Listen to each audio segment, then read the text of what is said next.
Hello everyone. कैसे हैं आप सब। तो आज का सेशन शुरू करने वाले हैं हम।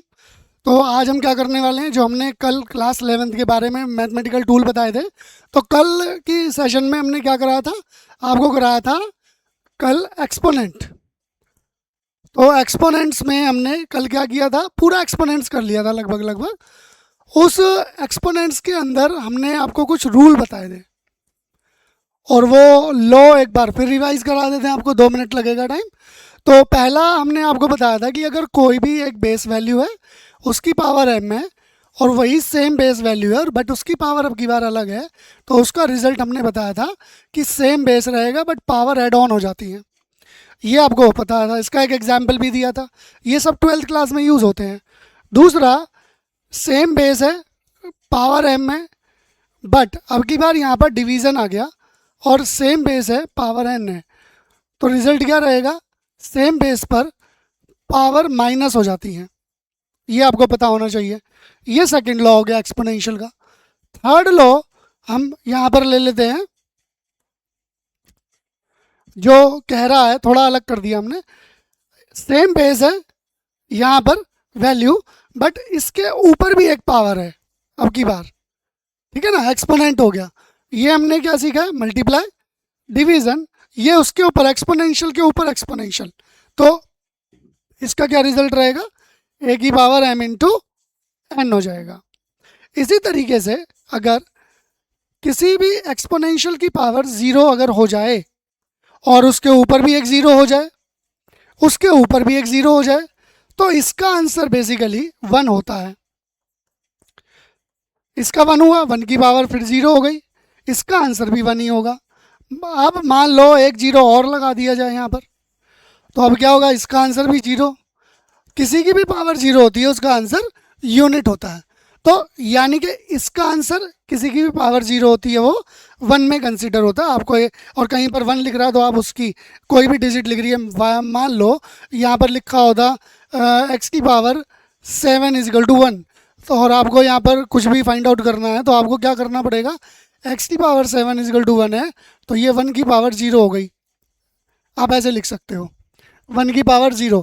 क्या यहाँ से कंपैरिजन कर सकते हैं? बिल्कुल नहीं कर सकते, बट हम यहाँ से ये ज़रूर कंपैरिजन कर सकते हैं। 1 की पावर x है, अगर 1 है तो आप हमें x का आंसर बताओ। तो हम ये ज़रूर कर सकते हैं, 1 की पावर x इजकल टू 1 की पावर ज़ीरो, और x की वैल्यू ज़ीरो। हम ये ज़रूर कर सकते हैं, इसीलिए हमने इसको किया। ये एक्सपोनेंशियल का पॉइंट ऑफ व्यू था। इसके बाद में अब अगर ये हमारे पास रूल आ जाते हैं, इसके अलावा जो एक रूल आ जाता है डिवीज़न का। जैसे कैसा डिवीज़न का, वो इस तरीके से आएगा कि मान लो आपको दे दिया जाए कोई बेस है और उसकी पावर माइनस m आ गई, यानी कि माइनस में है, तो उसको क्या लिखते हैं, अपोजिट में लिख देते हैं।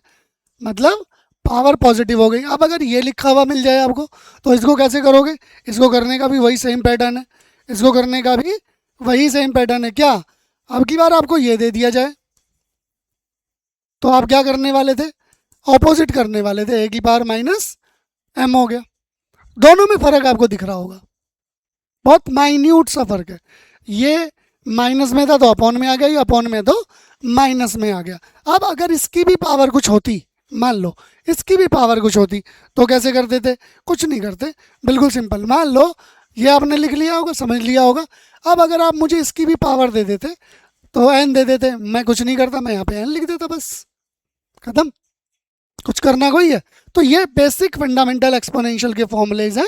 इन पे हमने कल एक एग्जाम्पल लिया था, आप इनको करके देख लेना। आज जो मैं शुरू करने वाला हूँ, ये मैं ये क्यों शुरू किया है मैंने टूल्स मैथमेटिक्स, क्योंकि मुझे बच्चों के मैसेजेस आ रहे थे कि सर मैथमेटिक्स के जो आपने फॉर्मूले तो इतने सारे दे दिए, उनको थोड़ा थोड़ा एक्सप्लेन कर दोगे तो हमारे लिए फ़ायदा हो जाएगा। तो हम तो आपके फ़ायदे के लिए ही यहाँ पर क्लासेस ले रहे हैं, तो आपके फ़ायदे के लिए ही ये सब कुछ किया जा रहा है। और ये बताया गया है कि इस तरीके से ये एक्सपोनेंशियल लॉ है, आप इनको अप्लाई करो।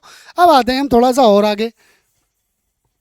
आज हम क्या कराने वाले हैं, आज हम आपको एक्सपोनेंशियल से थोड़ी सी और मुश्किल सी चीज़ कराने वाले हैं, जो बच्चों को बहुत दिक्कत करती है। वो होता है स्क्वायर रूट निकालना। आज हम आपको सिखाने वाले हैं स्क्वायर रूट। स्क्वायर रूट ये बेसिकली सारे क्लास 10th से नीचे नीचे के टॉपिक हैं, क्लास 8th में, बट ये यूज़ सब जगह होते हैं। Square root and cube root. तो आज हम आपको स्क्वायर रूट सिखाते हैं।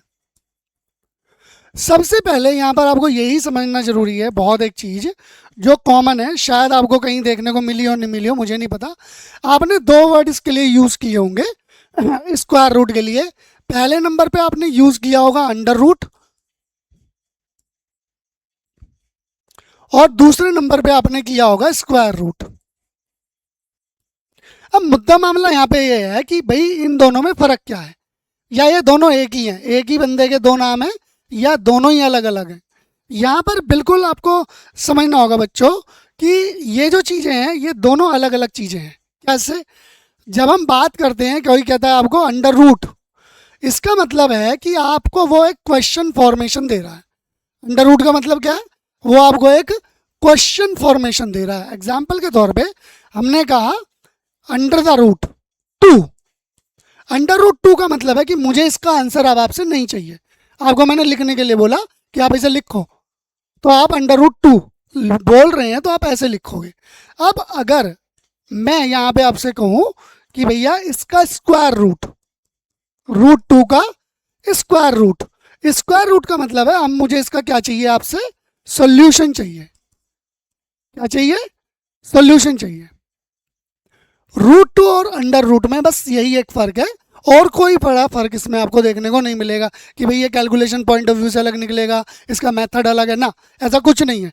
अंडर रूट मतलब आप उसको नोट डाउन कैसे कर रहे हो, और इसका रूट आप उसका रिजल्ट क्या निकाल रहे हो, बस ये फ़र्क है। तो हमारा जो छोटा सा डाउट था कि भाई अंडर रूट और स्क्वायर रूट में क्या फ़र्क है, वो हमने आपको यहाँ पर बता दिया। मतलब जब आप लिख रहे होते हो किसी चीज़ को, हम आपको बोलते हैं क्यूब रूट, अंडर रूट, तो आप ऐसे लिखते चले जाओगे। अब हम अगर आपसे कहें कि find square root, find square root, अब आपको इनके सॉल्यूशन हमें देने पड़ेंगे। That is the main cause and main difference between under root and square root. ये फर्क, और कोई फर्क नहीं है। लिखने वाले मेथड को अंडर रूट और सॉल्यूशन वाले मेथड को स्क्वायर रूट। जब आपको क्वेश्चन दिया जाता है कभी भी अंडर रूट में लिखा हुआ आपको नहीं मिलेगा, हमेशा स्क्वायर रूट में लिखा हुआ मिलेगा। आपको लिखने के लिए बोला जाता है, जब हम बोलते हैं कि भाई लिखो अंडर रूट 3, तो बस बोलने के लिए कि भाई आपको बोल दिया अंडर रूट। तो आई होप कि आपको सारी चीज़ें क्लियर हो गई होंगी।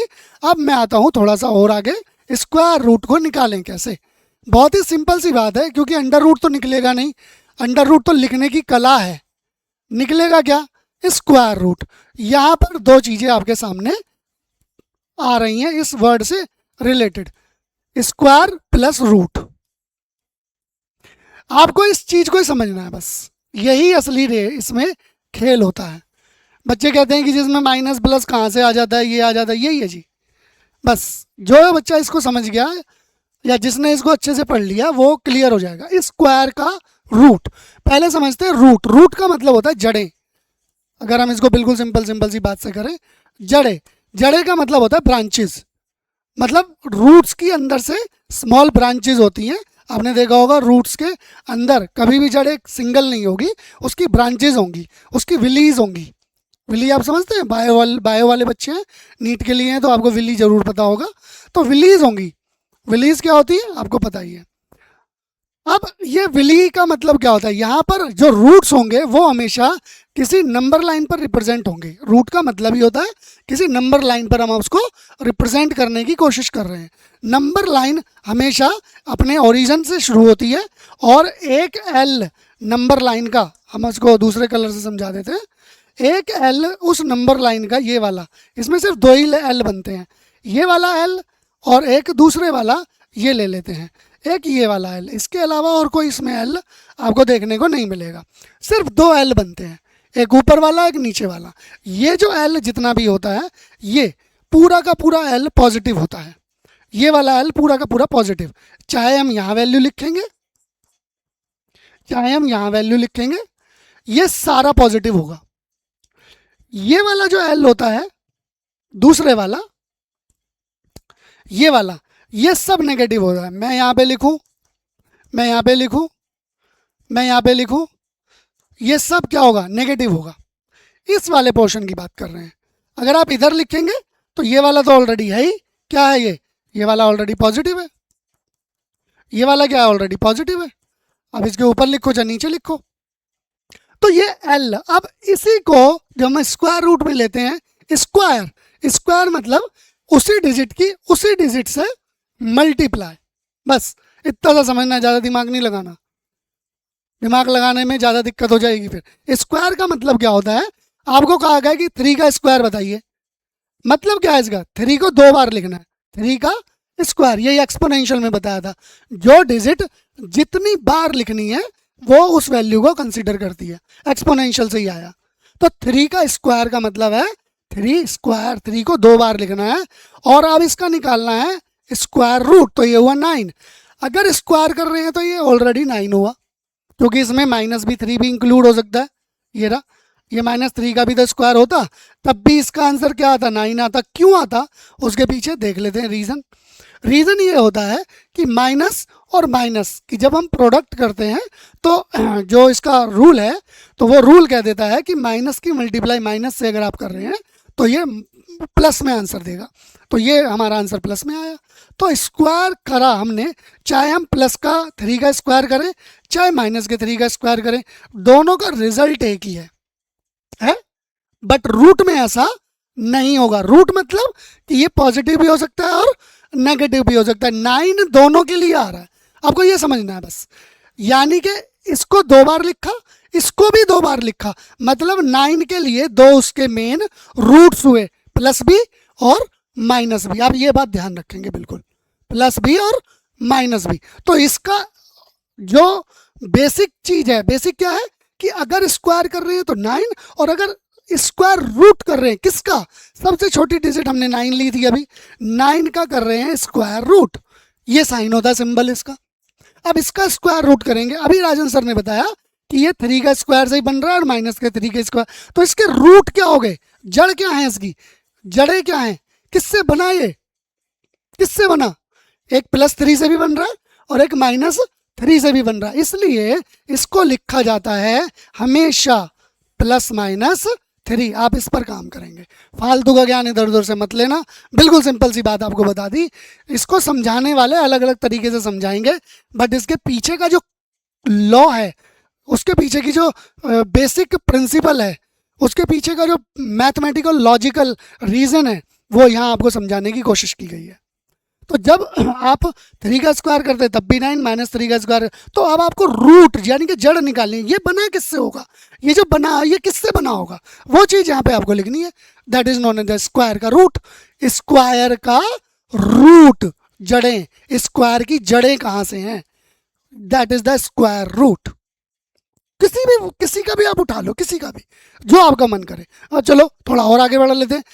अगर हम यहाँ पर इसकी जगह 3 की जगह कर लेते हैं 4, तो अब की बार -2 से बनेगा, पहले +2 से बना के देख लेते हैं। तो ये हमने बनाया तो इजिकल टू 4 हो गया। सेम -2 से बना के देख लेते हैं, ये -2 से बना करके देखा, जैसे ही -2 से बना करके देखा तो हमें क्या रिजल्ट मिलने वाला है आप खुद देखेंगे। आपको रूट पे काम करना है मेरे बच्चों, भ्रम में नहीं आना है। इसका आंसर भी 4 है, तो इसका 4 का अब यहाँ पे किसका कर दिया हमने, 4 का कर दिया। स्क्वायर रूट, अंडर रूट नहीं, स्क्वायर रूट। बोल रहे हैं तो सिर्फ अंडर रूट बोलेंगे, लिख रहे हैं तो अंडर रूट लिखेंगे, बट जब क्वेश्चन फॉर्म में आ गए तो स्क्वायर रूट बन गया। अब स्क्वायर रूट निकालना है 4 का। इसके रूट क्या है, 4 के रूट क्या है। इस 4 को हम देखें तो बन किसकी वजह से रहा है, सेम, बस यही लॉजिक है। बस अब आपको मेथड सिखाने वाला हूँ, 2 मेथड से ये फटाफट किसी भी चीज़ का आप स्क्वायर रूट क्विक निकाल सकते हो। बेसिक आपको मैंने बता दिया कि ये निकला क्यों, स्क्वायर रूट इसका नाम क्यों पड़ा और स्क्वायर रूट कैसे निकालें। तो स्क्वायर का रूट, स्क्वायर की जड़ों को निकालना है, इसलिए इसको स्क्वायर रूट नाम पड़ा। स्क्वायर आपको ऑलरेडी पता है कि किसी भी साइड को हमें उसी सेम डिस्टेंस से, सेम पर्टिकुलर फॉर्मेशन से निकालना है, तो वो उसका स्क्वायर होगा। मतलब इक्वल एरिया की बात की जाती है, यहाँ पर इक्वल होती हैं सारी चीज़ें, इक्वल एरिया, इक्वल लेंथ, इसलिए इसको स्क्वायर कहा जाता है। स्क्वायर का मतलब इक्वालिटी से होता है, कोई भी साइड होगी तो इसकी इक्वल होगी। कि ये स्क्वायर का मतलब इक्वालिटी से नहीं है, उसकी जो साइड है उनका मतलब इक्वालिटी से है। कभी आप सोचो कि स्क्वायर इक्वल कैसे आ जाएगा ना, हमारा लिखने का पर्पज़ यही है, आप देख लीजिए यही पर्पज है लिखने का। तो आपको स्क्वायर का मतलब समझना है, तो ये समझना है कि इसकी साइड्स इक्वल होंगी। इक्वल हुई तो मान लो ये भी 2, ये भी 2, ये भी 2, ये भी 2। तो इस पूरे का अगर हम निकालें तो ऐसे क्या 16 होना चाहिए? नहीं जी, ये टोटल इसका जो एरिया निकलेगा वो स्क्वायर से निकलेगा। किससे निकलेगा? स्क्वायर से। Length into breadth, side square भी इसको बोला गया है, तो वो स्क्वायर से निकल रहा है। जहां जहां इक्वल चीजें हो जाएंगी, 2 बन गया स्क्वायर, 3 इक्वल चीजें हो गई तो बन गया क्यूब, यानी कि ये 2 डायमेंशन है, इसलिए इसको हम कंसीडर कर रहे हैं यहाँ पर स्क्वायर फॉर्म में। अगर यही चीज़ 3D में आ जाती, ये 3D में आ जाती, थोड़ा सा और इसको बढ़ा देते, थोड़ा सा और इसको बढ़ा देते, ये ऐसे ज्वाइन कर देते, ये हम कुछ कर कोई रहे हैं, थोड़ा थोड़ा बढ़ाते चले जा रहे हैं, तो ये जो हमारी फॉर्मेशन निकल करके आई ये क्या बन जाएगी? ये हमारी क्यूब बन जाएगी। कुछ और फर्क कोई आया बताइए? कोई और फर्क आया हो तो? अब ये क्यूबिक फॉर्म में बन गई ना 3D। ये 3D इसी का वर्जन है, ये 3 डायमेंशन हो गया। अब अगर 3 डायमेंशन में आप मुझे 2 दोगे तो आपको मुझे इधर भी 2 देनी पड़ेगी। तो अब मेरे पास साइड्स कितनी हो गई? टोटल 3 साइडें कंसीडर हो रही हैं। 3D में आ गया, 3 डायमेंशन में मुझे निकालना पड़ेगा अब क्यूब। क्यूब का मतलब भी सेम वही चीज़ होगा, इक्वल होंगी यहाँ पर भी, और इसकी मल्टीप्लाई क्यूब हो गई। क्यूब मतलब 3 टाइम्स हो गई, तो क्यूब में ये चीज़ आ गई। अब इसमें क्या हो गया? इसमें भी सेम चीज़ आ गई, इसको 3 बार रिप्रेजेंट करना है। ये कल भी बताया गया था, तो ये टोटल 8 आ गया। ये क्यूबिक निकल आया। ये फिजिक्स में यूज़ होते हैं, नहीं निकाल पाते, आपको इस तरीके की इमेज दे देता है। अब आप इसका dx निकालना चाहोगे, डिफ्रेंसिएशन निकलेगा ही नहीं आपसे भाई, डिफ्रेंसिएशन नहीं निकलेगा ना आपसे। अब देखो, क्लास 8 से चीज़ शुरू हुई और 12 तक पहुंच गई डिफ्रेंसिएशन पे। कैसे? यहाँ मान लो हमने इसको देखा, तो ये हमारी एक वैल्यू आ गई, हम इसका dx निकाला। dx का मतलब क्या? ये एक x है। अब मैं आपको dx समझा रहा हूँ इसी से ही, डिफ्रेंसिएशन। क्लास 8 में 12th क्लास शुरू हो गई। तो अब इस वाली लाइन को अगर थोड़ा सा हम एक्सटेंड कर दें, ये dx है, ये वाला dx, ये dx, बहुत छोटा सा जो गैप होता है उसको dx कहते हैं हम लोग। बहुत छोटी सी डिस्टेंस को dx कहते हैं। और ये मान ली मैंने x। अब मैं आपको क्या समझाने लग गया? देखो, dx समझाने लग गया। ये मान ली मैंने x। अब आप देखो, ये x हो गई, ये x हो गई, साइड है। अब मैंने क्या काम किया? थोड़ा सा इसको यहाँ पे एक्सटेंड कर दिया, थोड़ा सा यहाँ पर एक्सटेंड कर दिया। सेम चीज मैंने यहाँ पर करी, थोड़ी सी यहाँ पर एक्सटेंड कर दी, थोड़ी सी यहाँ पर एक्सटेंड कर दी, फिर इसको मिला लिया। अब मुझे करना क्या है dx में? ये dx हो गया, ये dx हो गया। अब मुझे इस लाइन की, ये जो पट्टी है, इसका आंसर निकालना है, इस लाइन का, इस एरिया का। इससे ये आप मेरे से पूछ रहे हो dx में, ये पूछ रहे हो, ये ना। तो अब मैं अगर देखूं तो ये लाइन x पर ये dx बढ़ा, तो यानी कि इसका कितना हो गया? x। इसका आंसर कितना आ गया? x dx। किसका निकाल रहे हो आप? एक्स स्क्वायर का निकाल रहे हो ना। ये एरिया था, इसका d ओवर dx करना है आपको। भैया अभी स्क्वायर समझाया था ना, स्क्वायर का निकालना d ओवर dx, यही कर रहे थे हम। इसको कैसे निकालें? इसको कर दिया हमने ऐसे कवर। अब dx निकालना है, इसका पर्टिकुलर एरिया निकालना है, तो कैसे निकालेंगे? ऐसे निकालेंगे। ये x है, ये x है, तो ये भी x है, ये भी x है। अब क्या कर रहे हैं? इसका एरिया ये x और ये dx सेम, प्लस इधर इस पट्टी का ही तो निकालना है, 2 ही पट्टी है, एक इधर और एक इधर। इधर तो कुछ है ही नहीं, हम तो इधर का एरिया निकाल रहे हैं ना dx में, एक्स स्क्वायर का। तो ये कितनी होगी? ये भी सेम x और ये भी सेम कितनी हो गई? dx। ये क्या था? ये हमारा फंक्शन था y, यानी कि हम इसको क्या बोल रहे थे? ये निकाल रहे थे dy। किसका निकाल रहे थे?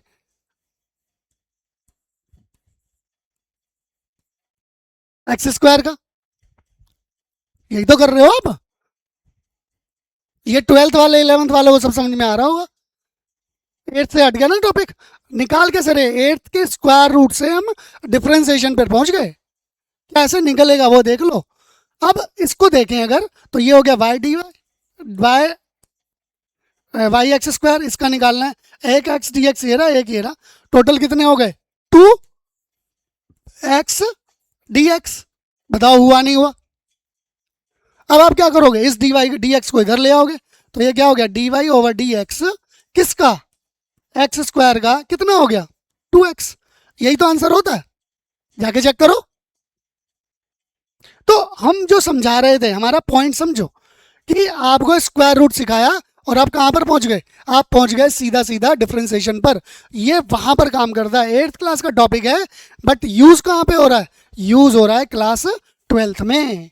तो आपको स्क्वायर का समझ में आया होगा कि भाई कैसे हम करते हैं। अब स्क्वायर रूट निकालने के दो अपने अपने अलग अलग मेथडोलॉजी हैं। पहली मेथडोलॉजी हम कहते हैं जिसको prime factorisation method, prime factorisation. और दूसरे नंबर पे हम इसको कहते हैं, दूसरे मेथड को बोलते हैं लॉन्ग डिवीजन मेथड।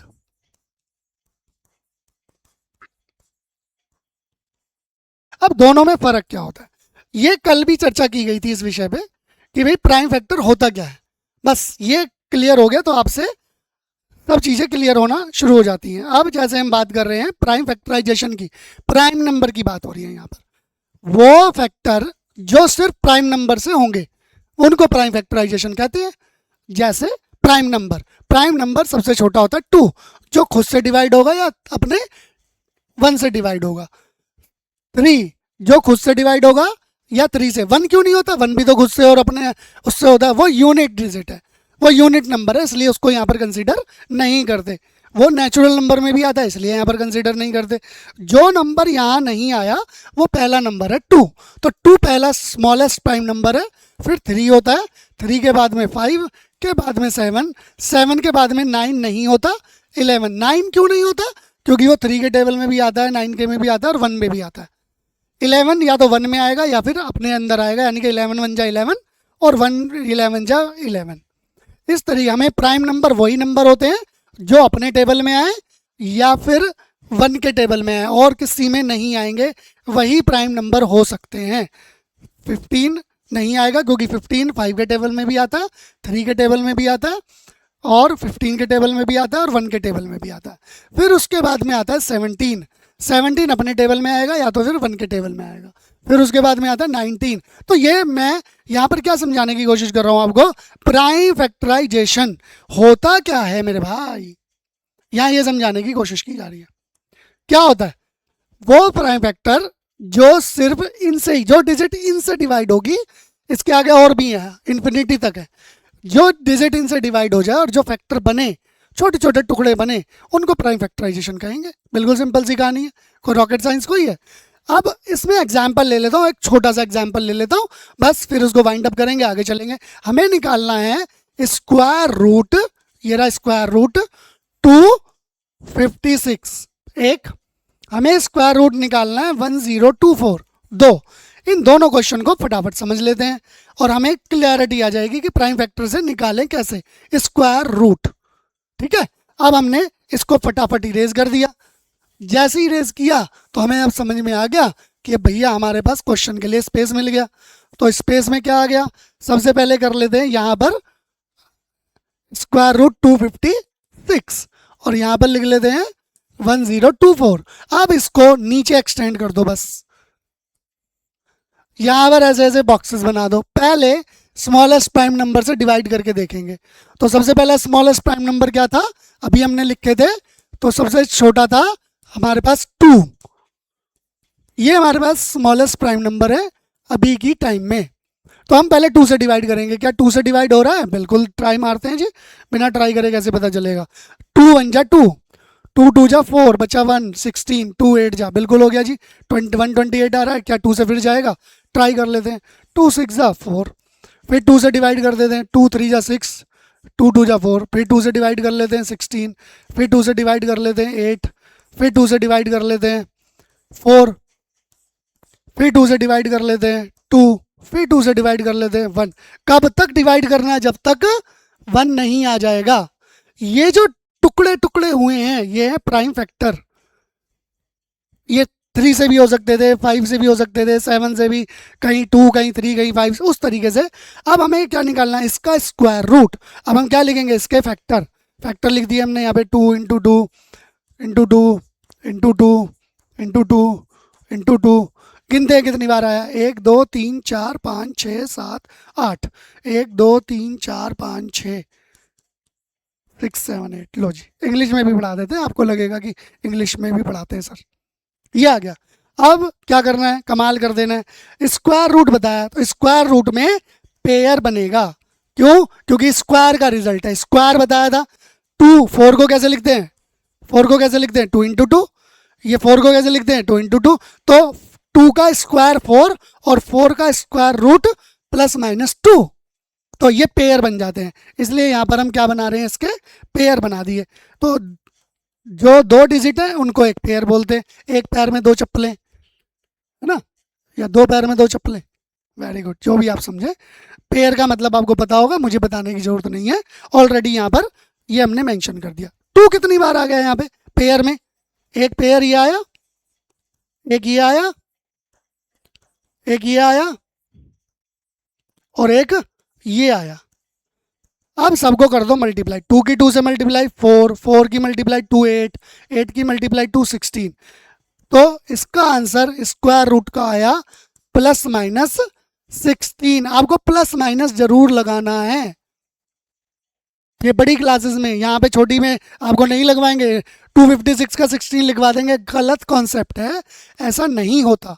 ये बड़ी क्लासेस में आपको फिर परेशान किया जाता है और प्लस माइनस इनइक्वालिटीज़ वगैरह में आपको बहुत दिक्कत करेगा। आपको प्लस माइनस ही लेना है। दो हमेशा 256 का आंसर 16 नहीं होता, प्लस माइनस 16 होता है। अब हम आ गए अगले वाले क्वेश्चन पे, ये आप ध्यान रखेंगे साइन का बहुत ज़्यादा। अब हम आ गए इस वाले पे, प्लस माइनस अब 256 पे 210। तो सेम वही छोटा प्राइम नंबर 2, 2 से हमने डिवाइड किया, 2 5 जा 10, 2 1 जा 2, 2 5 2 से, फिर 2 से किया, 2 2 जा 4 1, 2 5 जा 10 बचा यहाँ पे 1 12 हो गया, 2 6 जा। आप ऐसे ही कर सकते हो डायरेक्ट, इसको आप अलग से डिवीजन करने की जरूरत नहीं होती। देखो मैं जैसे कर रहा हूँ, 2 है यहाँ पे, 2 2 के टेबल में 2 1 नंबर पे, फिर 5 2 के टेबल में 5 में 2 2 जा 4, यहाँ पे 1 बचा क्योंकि यहाँ 4 था, अब ये 16 हो गया, 2 8 जा 16। हम फिर 2 से डिवाइड करेंगे, 2 6 जा, ये पीछे वाली शायद लाइन आ गई है, हमें ऐसा महसूस हो रहा है, तो ये हमने सिंप्लीफाई किया 16,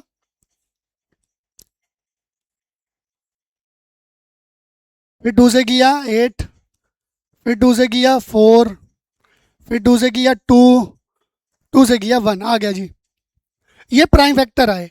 अब इन प्राइम फैक्टर को हम लिख लेते हैं। कैसे लिख लेते हैं, 1 2 3 4 5 6 7 8 9 10, 2 10 टाइम्स आ गया, 1 2 3 4 5। अब इनके क्या करने हैं, हम निकाल क्या रहे थे, हम निकाल रहे हैं अंडर द रूट 1024, इसका स्क्वायर रूट निकाल रहे हैं हम। अब पेयर बना देंगे, यहाँ पे हम बना रहे हैं पेयर।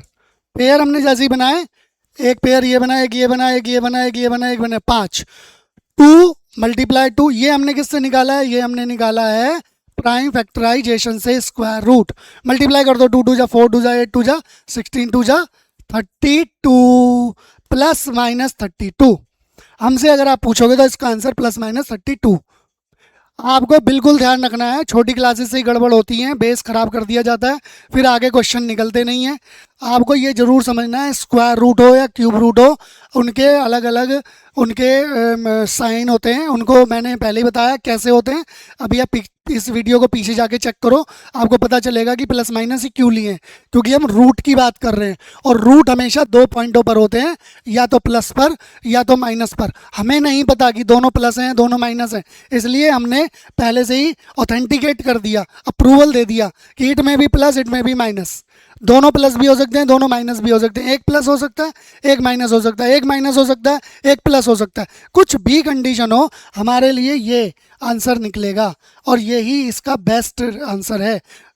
32 आंसर इसका नहीं है, प्लस माइनस 32 आंसर है। तो आपको ये ध्यान रखना है, गलत चीज़ें नहीं सीखनी है।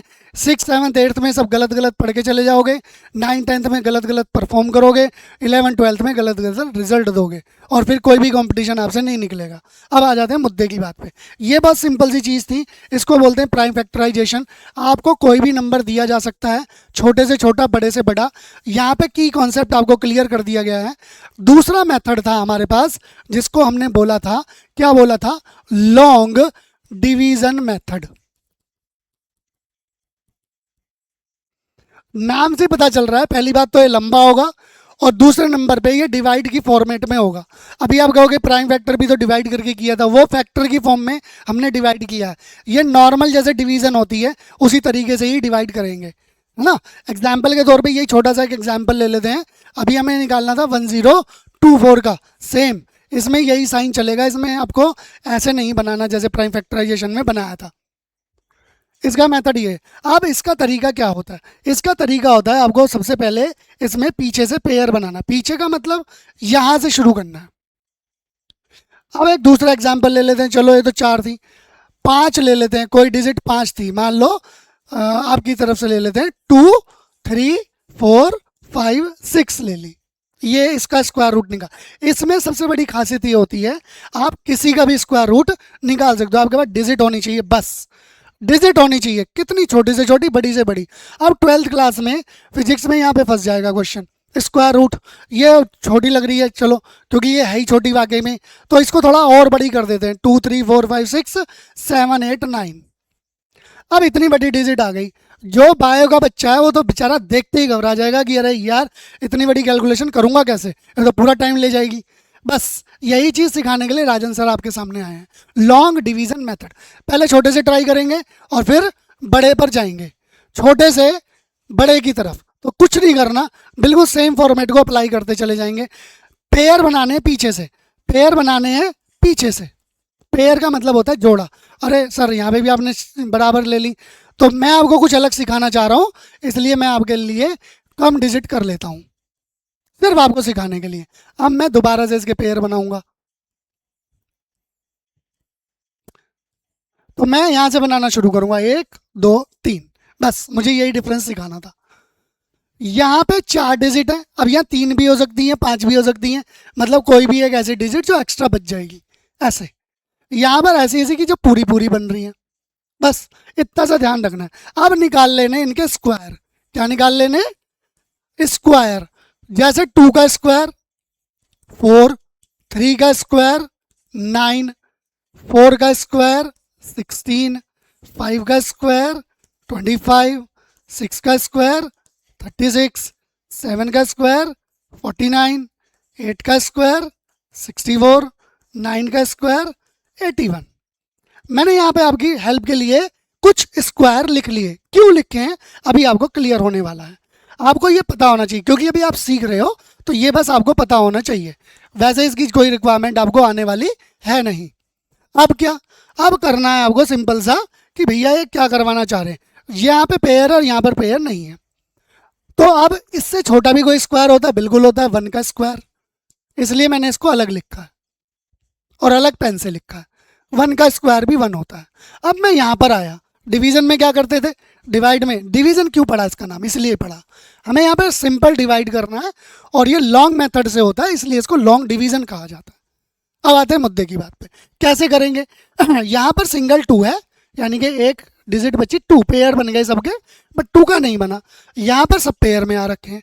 अब यहाँ पर है 10। अब मुझे जाना है कि मेरा ऐसा कौन सा स्क्वायर वैल्यू है जो 10 से कम हो। डिवाइड में यही सिखाया गया कि आपको वो डिजिट लिखनी है जो लिखी हुई डिजिट से कम हो। तो मैं क्या 2 5 से 10 लिख सकता हूँ? नहीं, क्योंकि हम स्क्वायर में ही लिख सकते हैं, इसलिए लिखे गए थे। यहाँ पर जो भी आप लिखोगे स्क्वायर रूट में, आपको स्क्वायर वाली ही वैल्यू उठा के रखनी है, क्योंकि ये स्क्वायर का रूट है और लॉन्ग डिवीजन है, तो डिवाइड करके ही निकलेगा और स्क्वायर वाली वैल्यू ही आएंगी। तो हमें 10 से छोटी डिजिट देखनी है, किस कैटेगरी में आ रही है, 3 के में आ रही है। 3 3 जा 9, तो जो यहाँ पर लिखा 1 3, ये रहा स्क्वायर है, तो ये 2 बार लिखा हुआ है, 1 3 यहाँ लिख दिया, 1 3 यहाँ लिख दिया। जो डिजिट है डबल है, यहाँ पर स्क्वायर में है। अब इसके साथ ट्रीटमेंट देखते हैं। ये तो 2 ही अकेला, 2 से छोटा क्या है स्क्वायर के अंदर? 1 का स्क्वायर 1 है ना, 2 से छोटा ही है, तो जो यहाँ लिखेंगे वही यहाँ लिखेंगे। लिख दिया 1 1। समझ आ रही मेरी बातें? इसको हटा देते हैं, इसकी अब आपको कोई रिक्वायरमेंट नहीं है। स्पेस मिल गया, जो यहाँ लिखा वो यहाँ पर लिख दिया। अब जो यहाँ पर लिखा 1 1 जा 1, जैसे डिवाइड में आप करते थे 3 3 जा 9, फिर क्या करते थे आप, माइनस करते थे। तो अब आपको माइनस करना है ऊपर वाली डिजिट से। देखिए सब में सेम रूल अप्लाई हो रहा है, कोई अलग चीज़ नहीं चल रही, एक ही क्वेश्चन से सारा काम खत्म। अब 10 में से 9 माइनस किया था आपने, पास कितना आया था 1। यहाँ पर 1 में से 2 में से 1 माइनस किया, कितना आया 1। अब क्या करते हैं, क्योंकि स्क्वायर है और स्क्वायर किस में चलता है, पेयर में चलता है। अभी स्क्वायर रूट हमने किससे सीखा था, पीछे प्राइम फैक्टर से, तो पेयर में चलेगा। तो ये पूरा का पूरा पेयर इसलिए ही बनाया गया था ताकि हम इसको नीचे ले सकें। ये पूरा का पूरा पेयर नीचे आ गया। यहाँ पे पेयर कौन सा है, 3 4 का, तो हमने पूरा का पूरा पेयर नीचे लिख दिया। बताओ यहाँ तक कोई डाउट है तो। ये चल रहा है अलग, ये चल रहा है अलग, है ना, दोनों का। अब क्या करेंगे, जो यहाँ डिजिट, बस ये इसका मेन पॉइंट है, ये है की पॉइंट। लॉन्ग डिवीजन मेथड में जो अब मैं आपको बताने वाला हूं, ये इसका की पॉइंट है। इसको आपको अच्छे से समझ लेना है। अगला स्टेप, ये पहला स्टेप तो आपको समझ में आ गया होगा, बहुत इजी है, क्लियर भी हो गया होगा।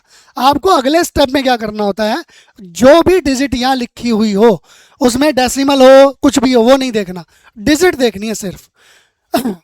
तो डिजिट कितने लिखी, 3। जो भी यहाँ लिखा हुआ है, जो भी, उसका डबल कर देना है। क्या कर देना है, डबल, यानी कि 2 से मल्टीप्लाई, 2 टाइम्स, या मल्टीप्लाई बाय 2, बस कोई भी एक नाम आप दे दो। अगला स्टेप जो आएगा, इसका डबल डिजिट यहां पर आएगा। यहां पे लाइन आ गई, इसका डबल क्या हो गया, 3 का डबल कितना हो गया, 6। मान लो क्वेश्चन डेसिमल में आया और ये आंसर यहाँ पे आया 3.1, करते करते तो 3.1 नहीं काउंट करना है, यहाँ पर आपको 31 काउंट करके 62 लिखना है। यहाँ पर सिर्फ ऊपर छेड़ाछाड़ी नहीं करनी है, ऊपर तो जो डेसिमल है वो रहेगा। आपको ये अगला स्टेप चलाने के लिए जो डिजिट यहाँ लिखी हुई है उसको डबल करते चले जाना है, यहाँ कोई छेड़छाड़ मत कर देना। तो ये हो गया मेन की पॉइंट। मेन की पॉइंट में आपको डबल करना था। अब 6 का डबल कर दिया, ऐसे ही 1 का डबल कर दूंगा 2। अब जो डिजिट यहाँ लिखूंगा, 6 तो पहले से लिखा हुआ है, ये यहाँ लिख देते हैं, 6 तो पहले से लिखा हुआ है और ये 124 है। तो मान लो मैंने 2 लिखा तो ये 62 बन गया। अब 62 लिखा, यहाँ पे 2 लिखा तो यहाँ पे भी 2 लिखना पड़ेगा, क्योंकि जो डिजिट 6 के सामने लिखी है उसी वो डिजिट डबल आएगी, तो ये डबल आ गई। 62 की मल्टीप्लाई करूंगा तो 124 आएगा। तो मैं इसको 2 टाइम्स यहाँ पे 2 लिख दूंगा, मेरा यहाँ पे भी है तो यहाँ पे मैंने 2 लिख दिया, तो 124 पूरा का पूरा आ गया। यहाँ पे क्या बचा, 0, खेल खत्म हो गया। अब इसको बढ़ा लेते हैं, अब इसका भी खेल खत्म कर देते हैं। यहाँ 2 आया, यहाँ 134 है, 2 पहले से लिखा हुआ है। अब मैं इसको किस लेवल तक लेके जाऊँ कि 134 से थोड़ा सा कम रहे, तो मैं अपने आइडिया से 6 टाइम चला के देख लेता हूँ। 6 6 जा 36, 3 और 6 2 जा 12 और 3 156। अरे ये तो बहुत ज़्यादा हो गया, ये 134 है, 156 है। चलो जी, फिर इसको 4 नंबर पे चला के देख लेते हैं। 2 तो हमारे पास पहले से ही लिखा हुआ है, ये लिखा हुआ, क्यों, क्योंकि 1 का डबल किया था, तो ये 2 आ गया। अब इसको 4 से करके देख लेते हैं। 4 4 जा 16, 96। अरे यार ये तो बहुत कम रह गया, थोड़ा अब आगे बढ़ा लेते हैं।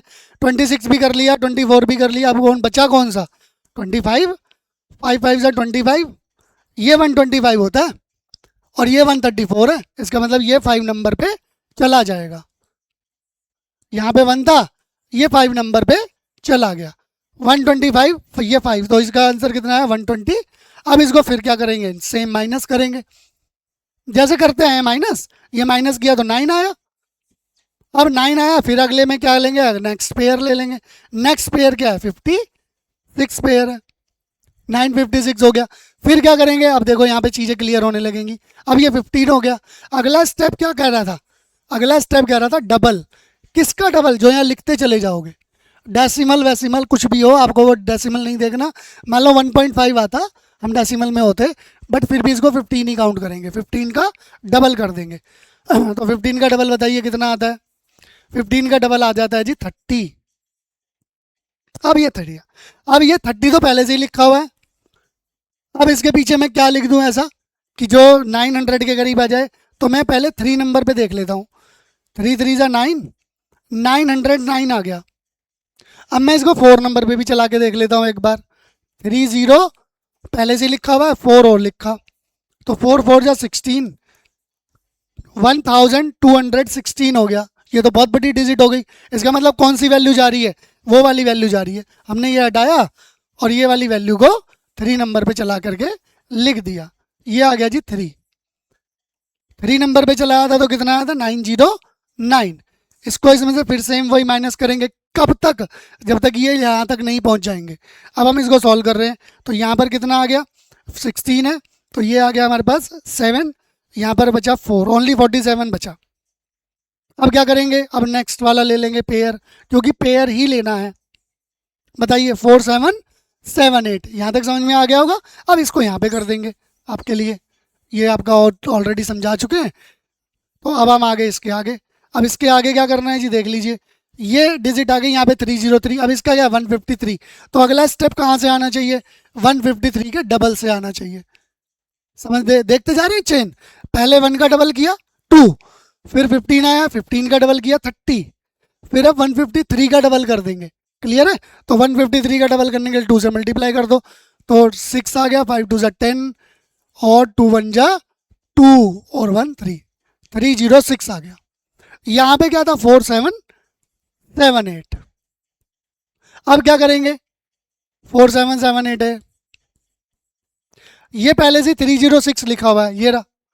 अब की बार ये कितना हो गया 306।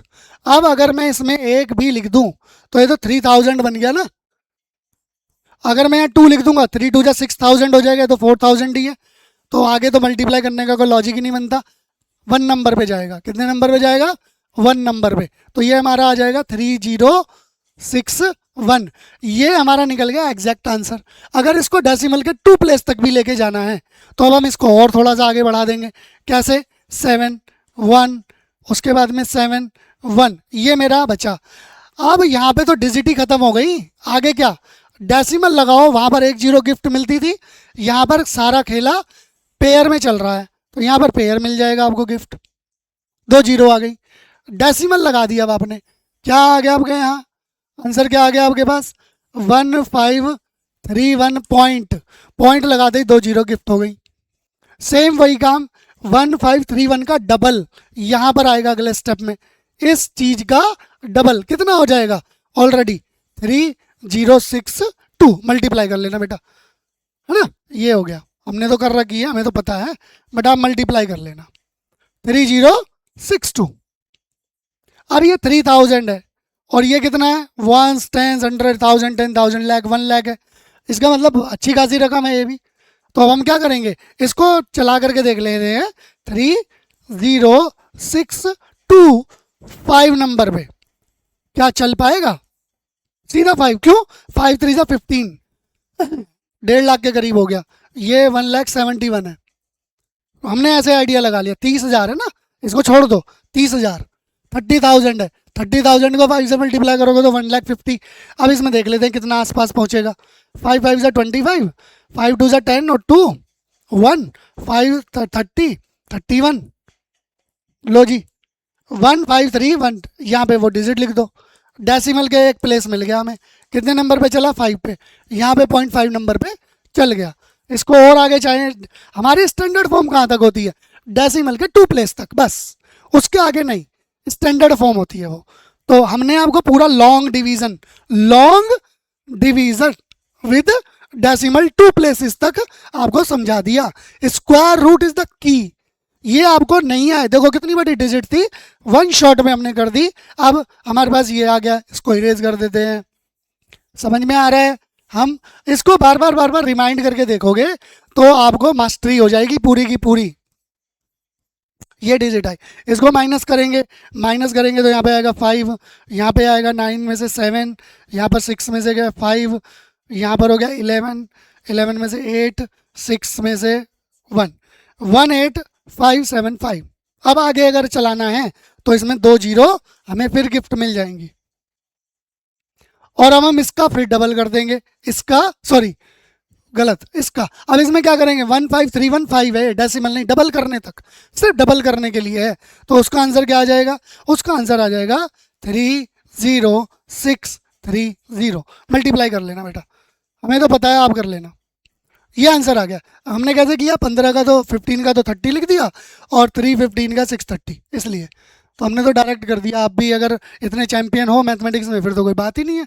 अब यहाँ पे कितना है, डिजिट देख लेते हैं, 1, 10, 100, 1000, 10,000, लाख, 10 लाख, इससे भी बड़ी हो गई, इससे भी बड़ी हो गई, तो बट यहाँ पर भी तो बड़ी हो गई, बड़ी हुई क्या, कुछ नहीं, थोड़ा सा ही फर्क है।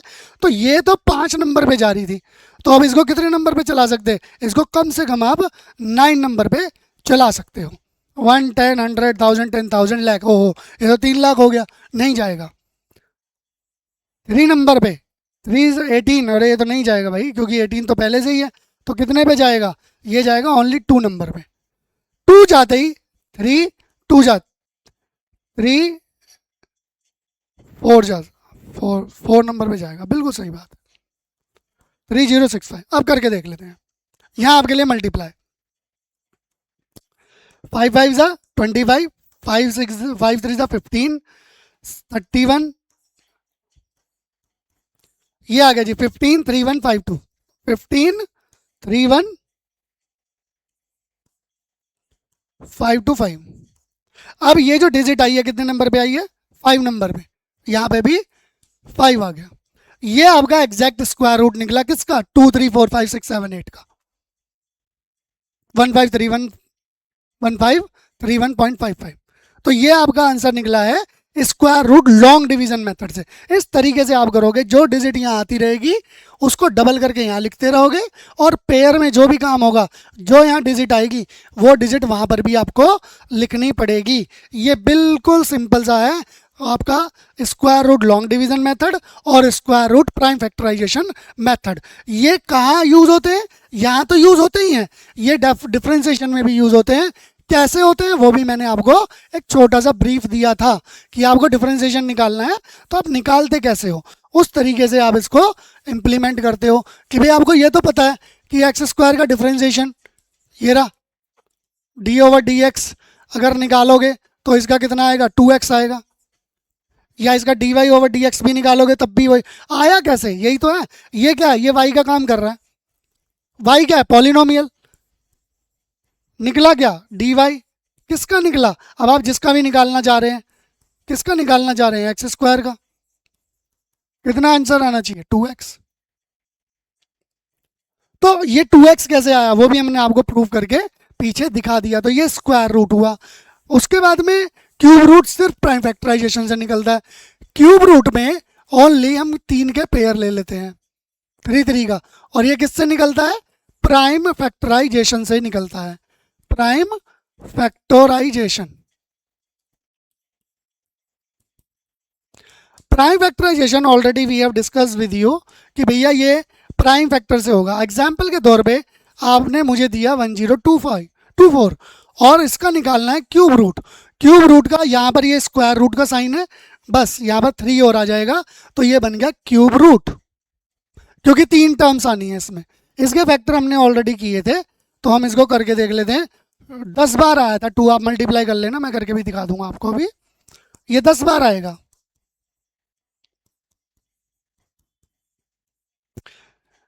2 2 जा 4 2 जा 8 2 जा 16 2 जा 32 64 128 256 512 1024 512 का डबल करोगे तो 1024 आएगा।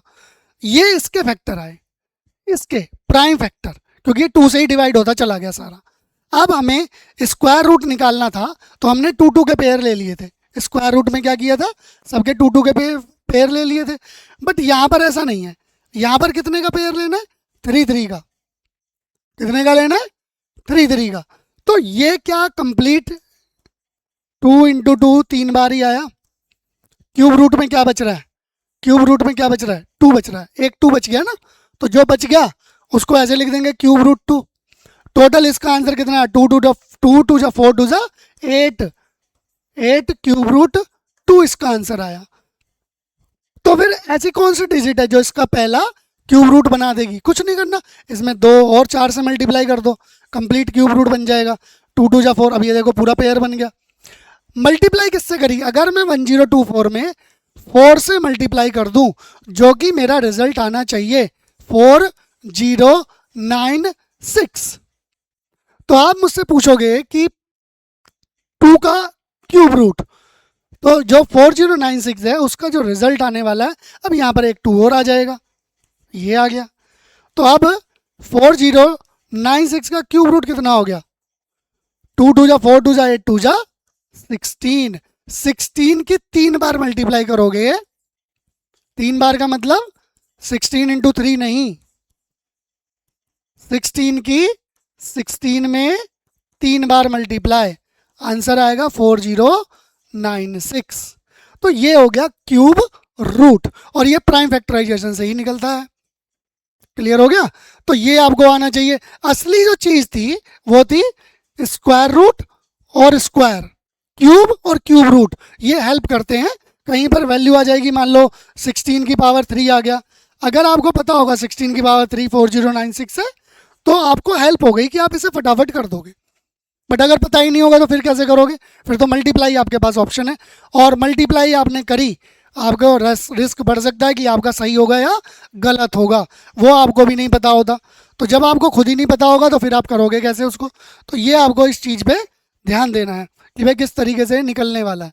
अब उसके बाद में आते हैं थोड़ा सा आगे।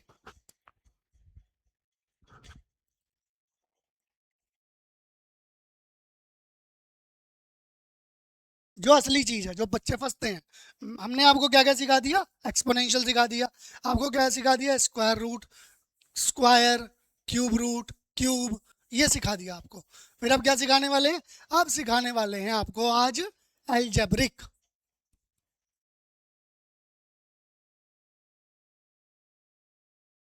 एक्सप्रेशन।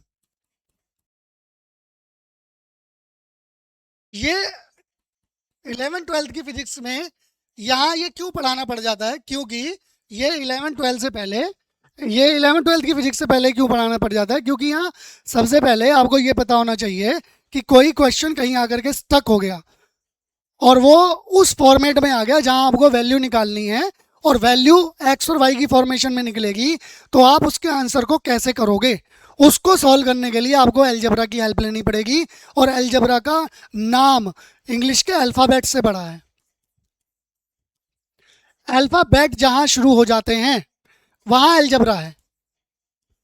अल्फ़ाबेट आपको पता ही होंगे, ए बी सी डी होते हैं। अलजेब्रा क्यों ही नाम पड़ा इसका?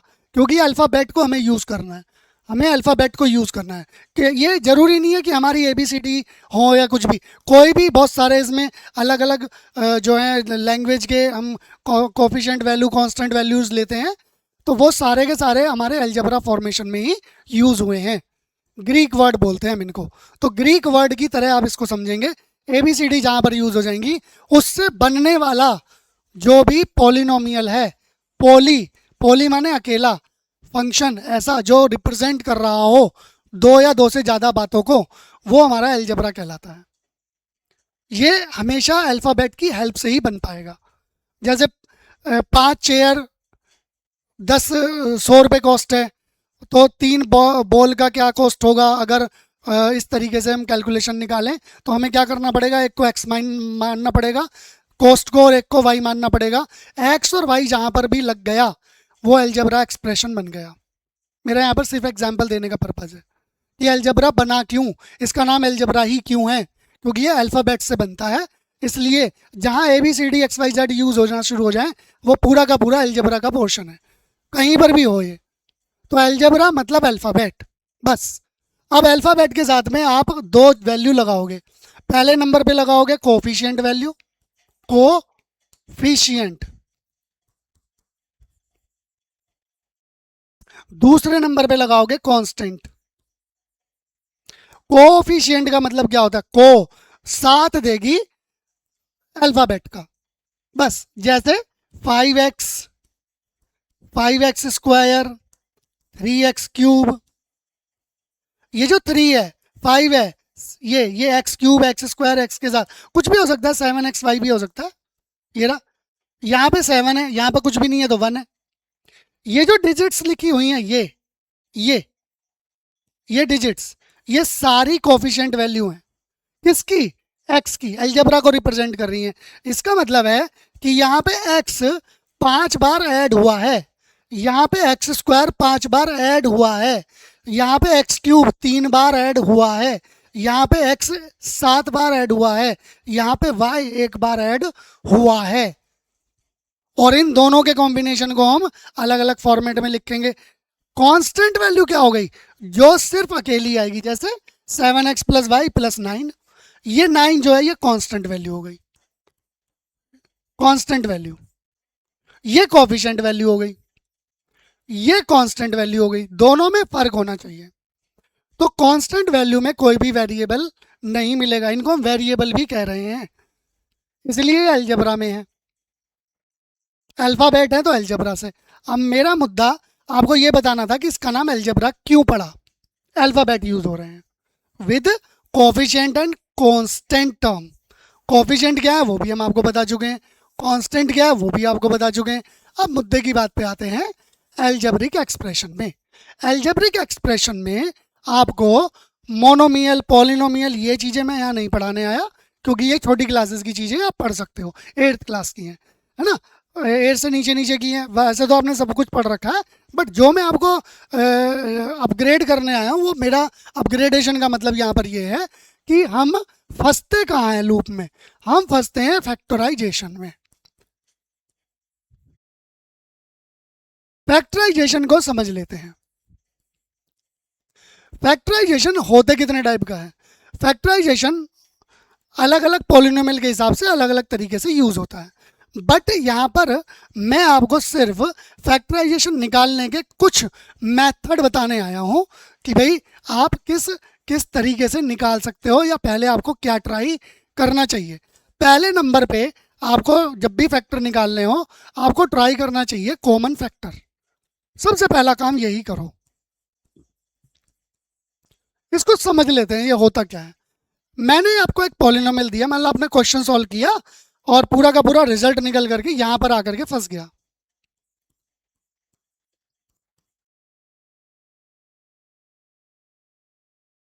तो यहां पर हमें क्या करना है? एक्स की वैल्यू निकालनी है, और यहां पर आकर के क्वेश्चन फंस गया, और ये इज इक्वल टू 0 भी है, क्योंकि हमें तो आंसर निकालना है। यहां पर आकर के स्टक हो गया। अब आपने फैक्टराइजेशन पढ़ नहीं रखे, तो पहला स्टेप आपको क्या बताया गया है कि भैया कॉमन देखो, इसमें कुछ कॉमन है क्या? कॉमन का मतलब है जो डिजिट सब में अवेलेबल हो। तो ऐसी कोई डिजिट, ऐसा कोई अल्फ़ाबेट, ऐसा कोई नंबर इसमें दिख रहा है जो सब में कॉमन हो? नहीं दिख रहा। इसका मतलब ये कॉमन फैक्टर से तो नहीं होने वाला। कौन सा क्वेश्चन होता कॉमन फैक्टर से, उसका भी एक एग्जाम्पल ले लेते हैं, तभी तो अच्छे से रिलेट कर पाएंगे कि भाई क्या समझाने की कोशिश कर रहे हैं राजन सर। एग्जाम्पल के तौर पे आपके पास आ जाता a x plus 9x square plus 3x cube plus 7x, ऐसा डिजिट आ गया। अब आपको x निकालना है। अब देखते हैं कॉमन फैक्टर, क्या इसमें कुछ कॉमन है? यहां पर x है, यहां पर भी x है, यहां पर भी। क्यों? क्योंकि यहां तो 3 पावर भी है। 3 का मतलब क्या है? 2 बार लिखना है, इसको 3 बार लिखना है, मतलब x इसमें कॉमन फैक्टर है। जैसे ही मैंने कॉमन फैक्टर बाहर लिखा, अब जो फैक्टर लिख लिया उसको दोबारा लिखेंगे नहीं, तो यहाँ पर बचेगा a, यहाँ पर बचेगा 9, यहाँ पर बचेगा 3, 9 बचेगा, और एक x लिया तो एक x भी बचेगा। 3 लिया, x क्यूब है तो एक x खत्म हो गया, स्क्वायर बचा। 7x है, एक x ले लिया, 7 बचा। ये टर्म आ गई, इसको कहते हैं कॉमन फैक्टर। पहले नंबर पे यही करना होता है, ज़्यादा दिमाग नहीं दौड़ाना। अब यहाँ तक क्लियर हो गया होगा। अब चलते हैं आगे, कॉमन फैक्टर। अगली टर्म जो आती है प्रॉपर्टी बेस्ड, उस टर्म को हम बोल देते हैं यहाँ पर दूसरी टर्म। दूसरे नंबर पे आपको जो करना है वो लगानी है आइडेंटिटी ए स्क्वायर माइनस बी स्क्वायर की। ये होती है ए प्लस बी एक ब्रैकेट में, और दूसरे ब्रैकेट में होती है ए माइनस बी। ये आइडेंटिटी हो गई, ए स्क्वायर माइनस बी स्क्वायर, तो ए प्लस बी और ए माइनस बी। जैसे ही हमारे पास ये आया, क्वेश्चन किस फॉर्मेट में आ सकता है? कुछ इस तरीके से आ जाएगा, जैसे 1024 माइनस एक्स की पावर 4, ये छोटी डिजिट ली है हमने, और भी बड़ी बड़ी आती है, इससे तो बहुत बड़ी बड़ी आ जाती है। अब करें कैसे? हम देख रहे हैं दो ही डिजिट है और बीच में माइनस है, दो ही डिजिट है बीच में माइनस है। अब ये देखना है कन्फर्मेशन के लिए कि यहाँ स्क्वायर है, यहाँ पे 4 है, तो यहाँ पे 1024 है, तो क्या यहाँ पे भी किसी का स्क्वायर बनता है? हमने अभी पढ़ा था स्क्वायर रूट में, ये 32 का स्क्वायर है। अगर हमने पढ़ा है तो हमें पता होगा तुरंत, नहीं पढ़ा तो हमें कुछ कितना भी पढ़ा लो हमें पता नहीं चलने वाला, क्योंकि हमने अपग्रेड ही नहीं किया अपने आप को, और जो अपग्रेड नहीं करता वहीं का वहीं रहता है, उसका कोई फायदा भी नहीं है पढ़ने का, क्योंकि वो खुद को अपग्रेड करना ही नहीं चाह रहा। माइनस आ गया, 4 है तो 4 को क्या लिख सकते हैं? एक्स स्क्वायर, एक्स स्क्वायर की पावर स्क्वायर, 2 2 जा 4। ये भी आपको समझा दिया एक्सपोनेंशियल में, ए की पावर एम की पावर एन इजकल टू ए की पावर, तो 4 है, 4 को 2 2 जा 4 लिख देंगे। अब ये क्या दिख रहा है आपको? ए, और ये क्या दिख रहा है आपको? बी। ये ए का स्क्वायर हो गया, ये बी पूरा का पूरा बी, बी का स्क्वायर हो गया। इसका आंसर क्या है? ए प्लस बी, ए माइनस बी, मतलब ए की जगह 32 प्लस बी की जगह एक्स स्क्वायर, ये एक ब्रैकेट बन गया। दूसरा 32 माइनस एक्स स्क्वायर, खल्लास, खत्म, निकल गए वेक्टर। तो पहले हमने कॉमन वेक्टर निकाला, दूसरे नंबर पे ए स्क्वायर माइनस बी स्क्वायर की आइडेंटिटी से निकाल के देखा, तो हमारा यहीं पर ही क्वेश्चन निकल गया। तीसरे नंबर पे क्या करना है? वेक्टर को यहां से भी ना निकले, जैसे कि हमारा तो क्वेश्चन अभी पीछे चेंज था, अगर ना निकले वो तो उसको कैसे करेंगे? तीसरे नंबर पे हमारे पास आइडेंटिटी आ जाएगी, ये दूसरे नंबर की है, तीसरे नंबर पे आ जाएगी, जिसको मैं कहता हूं most important middle term split. ये सबसे खास मिडल, ज्यादातर क्वेश्चन इसी के ऊपर बेस्ड होते हैं, मिडल टर्म स्प्लिट। पहले इसको समझ लेते हैं कि ये है क्या। इसमें 3 वर्ड यूज हुए हैं, आपको दिख भी रहे होंगे, यहां पर 3 वर्ड यूज हुए हैं, मिडल,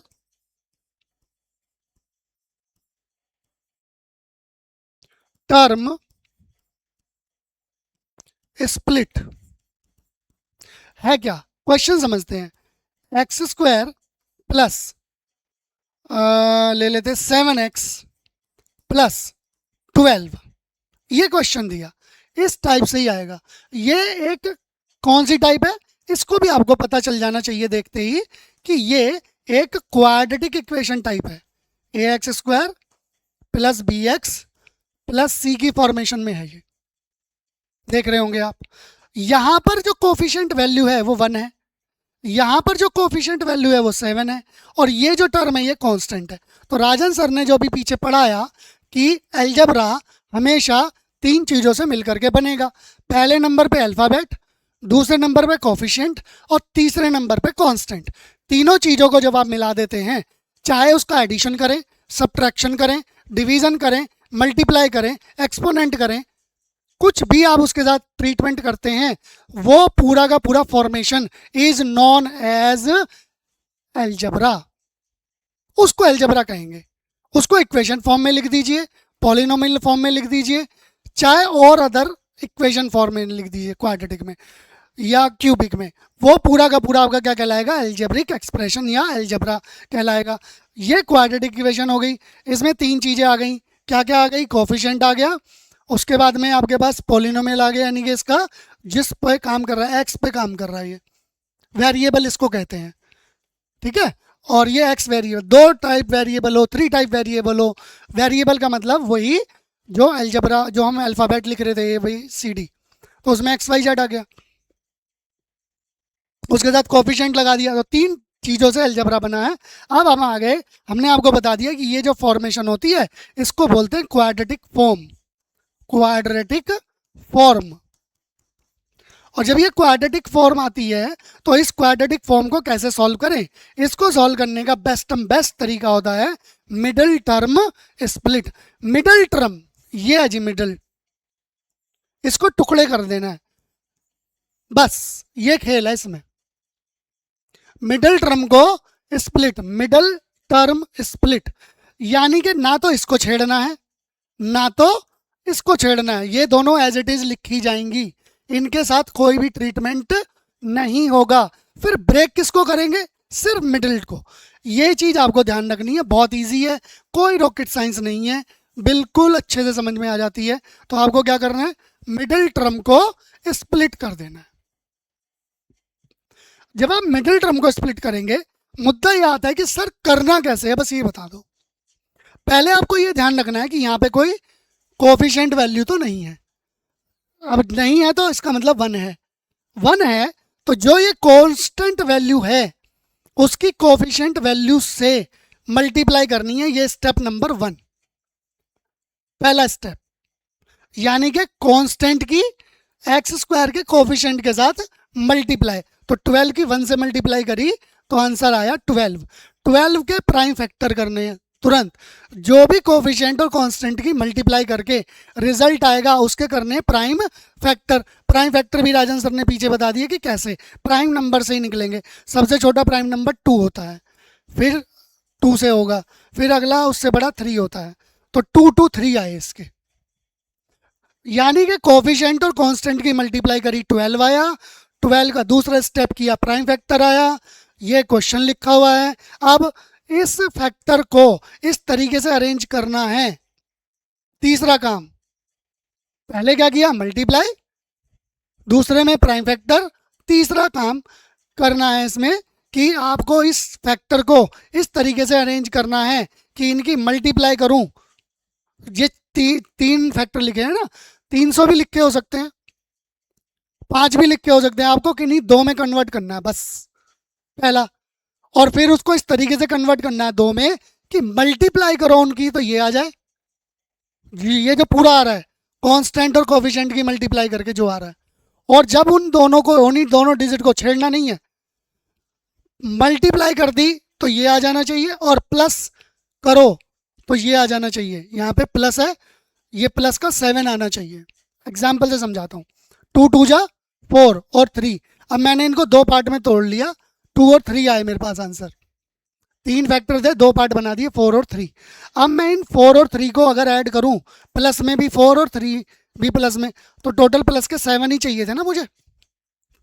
बट ये क्वेश्चन ऐसे भी तो आ सकता था, माइनस का 1 बनाना है अब आपको। अब क्या करोगे? माइनस का 7x भी बनाना आ सकता था। कहीं कुछ नहीं करना, ये भी माइनस, ये भी माइनस, ये भी माइनस, ये भी माइनस। तो अब की बार कितने बन गए? माइनस के 7 बन गए।